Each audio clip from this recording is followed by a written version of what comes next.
Why go back to World War II? No, we're not really going back. We haven't finished. There's a lot of stories that have not been told. That was when I interviewed the 15 Marines that we did from the 1st Marine Division, as we got to this thing, you realized what an incredible fight was in the Pacific, and it has not had the coverage of this great Call of Duty team. It has not been given justice. History has not been taught. The legacy and courage and sacrifice that those guys gave us, that has not been told. That story hasn't been told. So this is the next Call of Duty. We're going to do away with the numbers altogether with the franchise. We really wanted to sort of create an identity for the Call of Duty, and then, as you see, the tagline is World at War, and that's truly what we're presenting here with the Pacific Theater and the European Theater.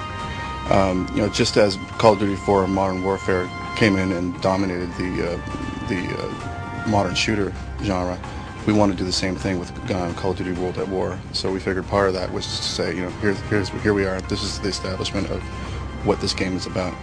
We're very fortunate to have been able to use the Call of Duty 4 Modern Warfare engine as a basis for Call of Duty World at War.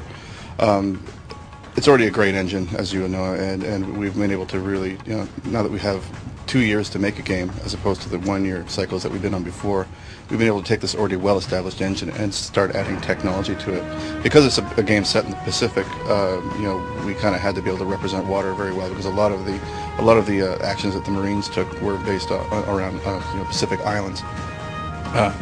So we've added buoyancy and real-time tessellation to things. So if you throw a grenade in the water, for instance, you'll see it explode and ripples will come out in real time. You throw a flammable object or an object that's on fire into the water will put the thing out. You're going to be able to play 4-player co-op over the internet, as well as 2-player split screen on your couch. We didn't want the co-op experience just to be 4 guys playing the single-player game. We really, from the beginning of the project, planned from the ground up how we would address all the problems that we knew that we were going to come up against with a co-op game. For co-op, also, we kind of wanted it to be kind of a middle ground, or like a bridging point between the people that like to play single-player and the people that like to play multiplayer. So some of the things we're doing to really support that are, for instance, in co-op, we have co-op specific challenges that we can do that will actually earn you experience that you can then use in the multiplayer game to get your perks or what have you. The great thing about the Call of Duty 4 engine is that it allows us to focus on making content and making a great game at first, and then deciding how we get that onto all the different platforms. One of the platforms we are porting it to is the Wii.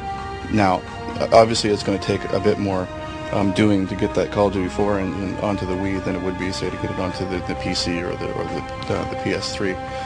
So we've got a whole crew of engineers devoted entirely to that from the beginning of the project, that have been working on ways to, obviously, sort of make all that stuff that's all this great Call of Duty experience fit onto the Wii.